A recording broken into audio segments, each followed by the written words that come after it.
My sister Patricia called me on a Wednesday morning completely confused. 71 years old, a retired nurse from outer Brisbane, on the age pension for 3 years, the kind of careful woman who pays every bill on time and never ignores a letter from Centrelink. She had just opened a debt notice claiming she owed money from an overpayment 6 months earlier. The amount was $187. She was panicking, and she asked me one simple question: should I just pay it? I told her to stop, because what Patricia did not know, and what most Australian seniors on Centrelink do not know, is that there are specific situations where a Centrelink debt does not have to be repaid at all, where Centrelink is legally required to wipe it, and Patricia's $187 debt was exactly one of those situations. Welcome back to my channel. This is Australia Pension Hub, and every week here we break down exactly what Centrelink doesn't spell out for you, in plain English, so you know your rights before you hand over money you may never have owed in the first place. Today we're covering 7 types of Centrelink debt that Australian seniors are paying right now without realizing they don't legally have to. 7 situations where the debt can be waived outright, or where you have a clear legal right to challenge it. Patricia's story is exactly why this matters, and by the end of this video, you'll know precisely what to check before you pay a single dollar back to Centrelink. Before we go through the 7, it helps to understand the basics, because this is what makes everything else make sense. When Centrelink decides you've been overpaid, it raises what's called a debt, a formal notice that you owe money, which it can then recover through deductions from your pension, through your tax refund, and in some cases through your bank account. Most seniors assume that if Centrelink says you owe money, you owe it. Full stop, no questions asked. That assumption is wrong. Under the Social Security Act 1991, the legislation that governs Centrelink payments, there are specific, legally defined circumstances where Centrelink must waive a debt, meaning it legally cannot collect it, even if an overpayment technically occurred. On top of that, there are separate circumstances where you have the right to challenge a debt, request a review, and have it reduced or removed entirely. Most seniors never hear about any of this. They open the letter, they feel anxious, and they pay, never realizing they had options. Let's go through every one of them. This is the change that saved Patricia her $187, and it's the biggest shift to Centrelink debt rules in over 30 years.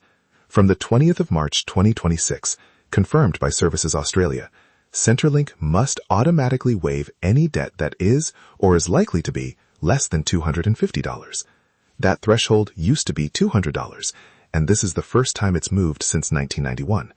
From the 1st of July 2026, it's now indexed to the Consumer Price Index, so it will rise every year from here on to keep pace with the cost of living.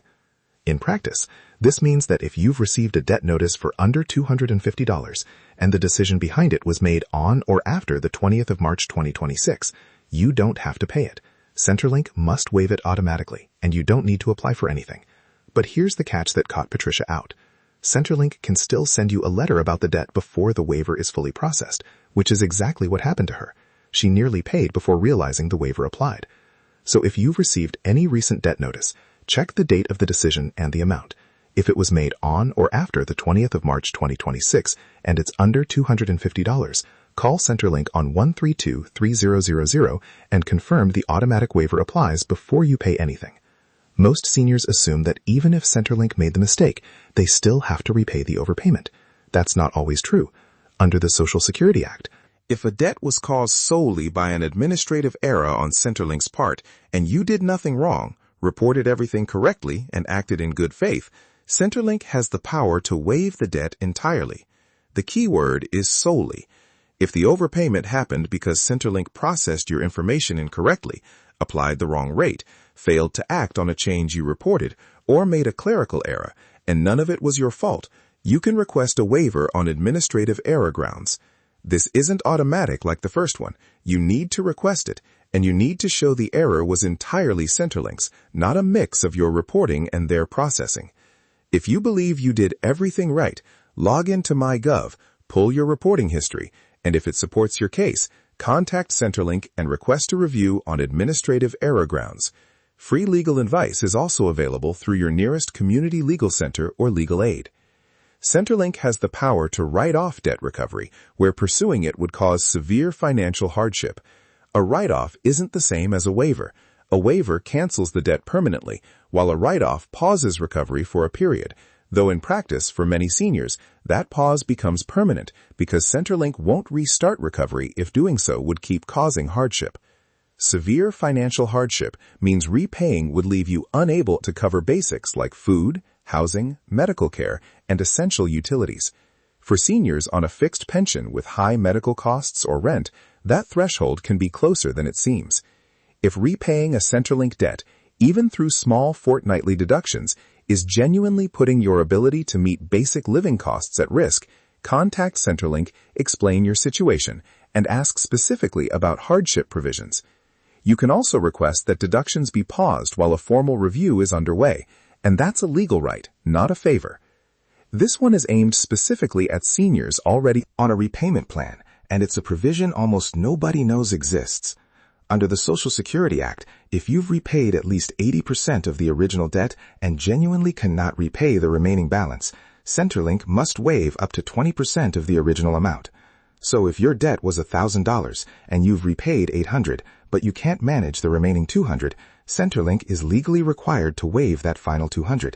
This isn't discretionary, it's a legal requirement. If you're on a repayment plan and approaching the 80% mark, work out exactly where you stand, and if you've hit it and the remaining balance is genuinely beyond your means, contact Centrelink and ask specifically about the 80% waiver provision, using those exact words so the representative knows precisely what you're asking for. This change from March 2026 received almost no media coverage, but it matters enormously for a lot of people.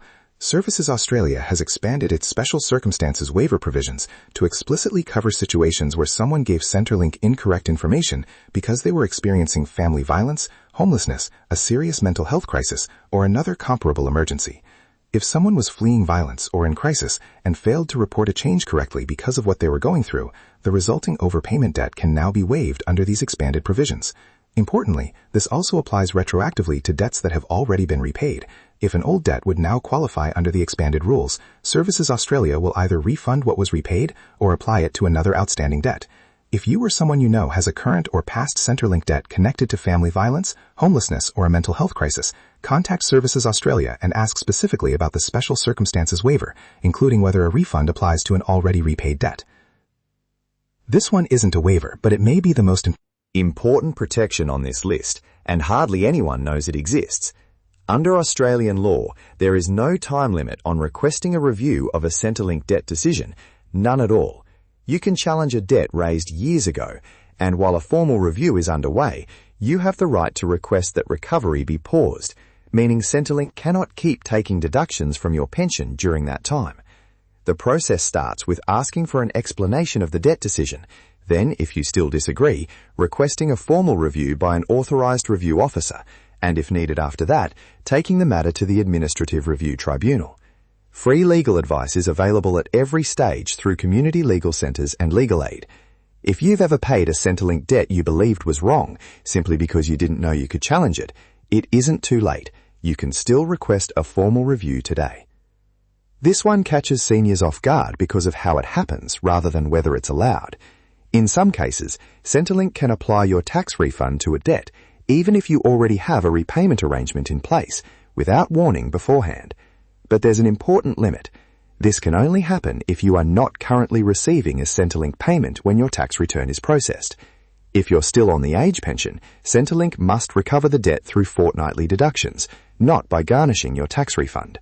And if a garnishment does occur, you're entitled to a letter explaining what happened and how the money was applied. If your tax refund comes in lower than expected, check your notice of assessment for a credit offset to Centrelink. If you're on the age pension and believe a garnishment was applied incorrectly, contact Centrelink and request a formal review. Let's bring it all together.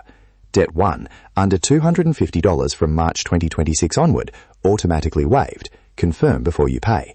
Debt 2, caused solely by Centrelink's error, request a review. If you did nothing wrong. Debt 3, causing severe hardship, ask about write-off provisions and pause repayments during a review. Debt 4, 80% already repaid, ask specifically about the 80% waiver. Debt 5, arising from family violence, homelessness, or mental health crisis, special circumstances waiver, even for debts already repaid. Debt 6, any debt you disagree with, no time limit on requesting a review, and recovery can be paused while it's underway. Debt 7. Tax refund garnishment should not happen while you're on the age pension. Check your ATO assessment if your refund looked short. Patricia never paid her $187 debt. The automatic waiver applied. The debt disappeared. And afterwards, she asked me how many other seniors have paid letters like hers without ever asking a question. That's a question worth sitting with, because the honest answer is likely a lot. Centrelink doesn't attach a note to its debt letters explaining that you might not owe the money. It sends the letter, it expects payment, and most seniors comply without knowing they had a choice. Now you do. If this video helped you, hit like right now. It genuinely helps this channel reach more Australian seniors who need this information. Subscribe to Australia Pension Hub so you never miss an update on your rights, your entitlements, and everything Centrelink doesn't volunteer but should. Drop a comment and tell me whether you knew about any of these 7 waiver provisions before today. I read every one, and they shape what we cover next. And please share this with every senior you know who has ever received a Centrelink debt notice, because right now, somewhere in Australia, someone is paying a debt they don't legally owe, simply because nobody told them they had a choice.